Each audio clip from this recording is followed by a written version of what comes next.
So Pokémon Legends Z-A has been out for a couple weeks now, and I have been spending way too many hours in Lumiose City, shiny hunting, exploring, and testing out megas. The biggest question I get when I'm live streaming is this game worth it? Should I pick it up? Well, really, the answer is going to depend on each individual.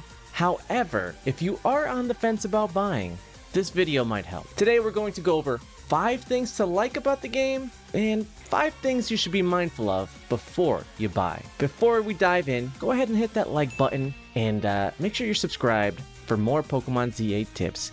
But without further ado, let's get into it. Let's start out with the good stuff, the things to like about the game. And the first thing I'd say, which is like the biggest change in the game, is the real-time battle system. It really makes the battles feel more alive compared to any other Pokemon mainline game. Instead of sitting through turns, you're dodging attacks, aiming throws, and swapping Pokemon on the fly. It brings back that Legends Arceus vibe, but with smoother, faster, and more responsive gameplay. Now, I still think there's some room for improvement. Sometimes the battles are a little janky looking, but this is definitely a step in the right direction. You can line up perfect throws, and every battle feels like it's skill and timing that's actually involved. If you like real-time RPGs like Monster Hunter or Xenoblade, well, this system might surprise you, and you might very well enjoy playing this game. Point number 2, the performance is a huge step up. I mean, I gotta give them credit here. Z-A runs much smoother than Scarlet and Violet did. That almost took me out of the franchise when I played that on Switch 1. Now, frame drops still do happen. It's usually in mega battles or big 3v3 fights at the end of the game, but it's a massive improvement overall. The only thing that does kind of bum me out is that I was having performance dips on the Nintendo Switch 2, and that system just came out, so that is a little worrisome. Now, that's not all on Game Freak. I mean, something similar was happening when I played Donkey Kong Bonanza. It's not a game-breaking thing, but it is a little disappointing to buy a brand new system and having the performance still drop frames like it does, especially when we were waiting so long for this system to come out. But that's more of a side point. Overall, the performance is probably the best in any recent Pokemon game, so at least it seems like they were listening to fans and improving where necessary. Point number 3, Mega Evolutions are back. Megas are back and better than ever. And they're not just fan service, they actually add real strategy and hype to every fight. You've got the classics like Mega Charizard X and Lucario, plus some new ones like everybody's favorite, Mega Starmie. He's got quite the fancy upgrade. Each Mega feels unique, forcing you to adapt your strategy mid-battle. If you've been missing that burst of excitement from Pokemon games, well, this is it. Point number 4, Pokemon roster. This game is packed with fan favorites. First of all, you get all the evolutions. I know, ladies, I know you love those. Gen 1 starters, you can get Charmander, Bulbasaur, and Squirtle. And returning legends, you have the X and Y legends, Zygarde, and starters from other generations as well. It's a great mix of some of the most popular Pokemon, and I felt pretty satisfied with the Pokedex in this game. Even though it is a little small, it's a total of 230 Pokemon to catch. It's not a mainline game, so I'll cut them a little slack, but we better be seeing more than that for Pokemon Gen 10. Aside from that, catching and shiny hunting feels better than ever. It's just a blast to head into one of the zones, hear that shiny sound in the background, and then go hunting around for that shiny wherever it popped up. Animations and lighting make the shinies pop, and you'll constantly find reasons to keep on grinding. If you love collecting or filling the decks, this game scratches that itch, and I personally had a great time completing the Pokedex. Point number 5 that I personally enjoyed about this game was the character designs. They're just stylish and expressive. That is one thing Game Freak gets right, their character designs. From Corbeo, Vinny, Lita, my favorite, Laban. They all stand out with unique looks and style. Oh, and let's not forget about Mabel, you know, everybody's favorite Pokemon baddie, you know, at least in this game. So there's many expressive characters, and even without the voices, their expressions do carry some personality.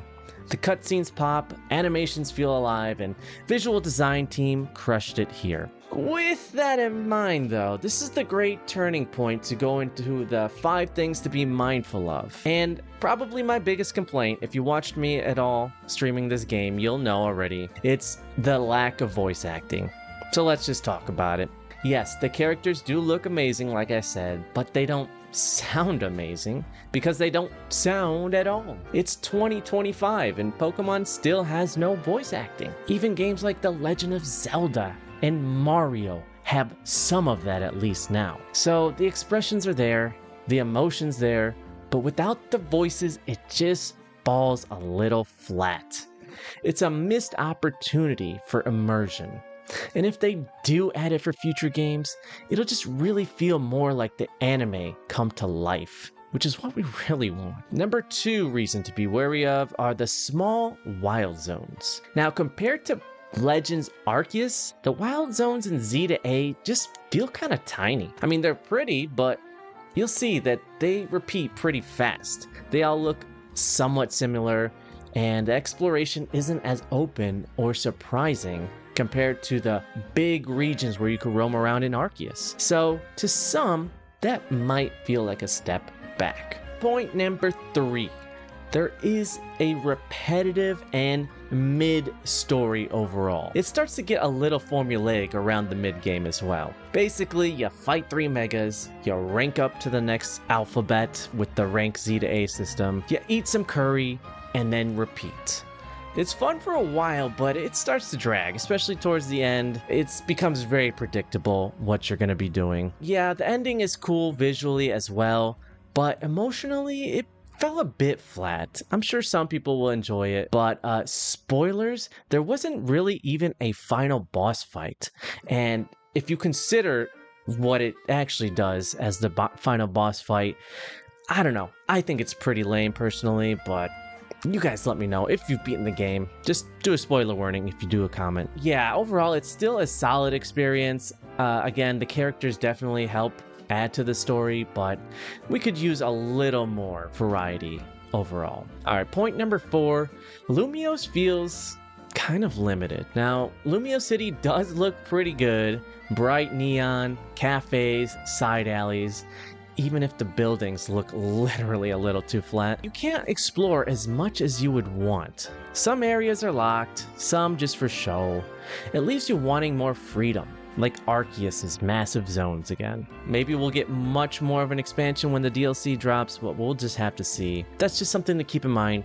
The game takes place all in one city, and the map is really not that big. And number 5, the graphics are still a bit behind. I will say it's probably the best Pokemon game yet as far as the graphics go, but it still feels like it's about a generation behind. Textures can be flat, lighting inconsistent, and some angles remind you it's still Game Freak. For a franchise this big, we expect more of a visual wow by now. If graphics matter to you, keep that in mind before buying, but if not, then it's really not going to affect your enjoyment of the game. So, my final thoughts, overall Pokemon Legends Z-A is a massive step forward. Not a perfect one. It nails combat, megas, and the roster of Pokemon, but still carries some classic Pokemon flaws that we're still trying to get Game Freak to iron out. If you love Legends Arceus or Mega Evolutions, I'd say yeah, go for it. You'll probably have a good time. If you're after a deep story or next-gen visuals, well, maybe wait for a sale. But then again, when do Nintendo games go on sale these days? Still, it's the most fun I've had with Pokemon in years. So, what did you think of the game? If you did buy it, do you regret it, or are you happy with your purchase? Help those who haven't made the purchase yet to make a decision. Drop a comment, and whether you love it or hate it, just leave a like, subscribe, and be on the lookout for more Pokemon content soon. Thanks for watching, Poke People, and I'll see you on the next one. Peace out.